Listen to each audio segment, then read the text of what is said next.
It's strange how one incident can change your entire life. Mine changed on April 25th, 2015. A devastating earthquake hit my country, Nepal, killing nearly 9,000 people. I was in New York at the time, and I couldn't get in touch with my parents for 48 hours.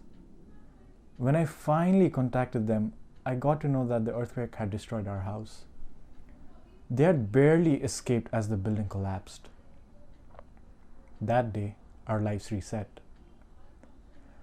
When a natural disaster hits a country, it gets bad. When it hits a developing country, it gets worse.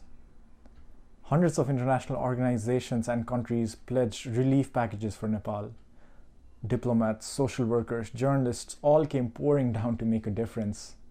The government of Nepal themselves announced relief and rebuilding packages for anyone and everyone who had lost their homes in the disaster. Hashtags of resilient Nepal started trending on Twitter. The international media moved on from covering Nepal in a few days. The social workers went back in a few weeks. It's been nearly 3 years now, and my parents are still living in the same rented apartment they moved to after the earthquake. They've not received a single penny for any government grants or subsidies that was announced. Nobody was held accountable for the promises they made, and people like my parents were just used as PR stunts. Needless to say, my parents haven't recovered well economically after the disaster. Being from a middle class family, the only way they could afford to send me here was through loans.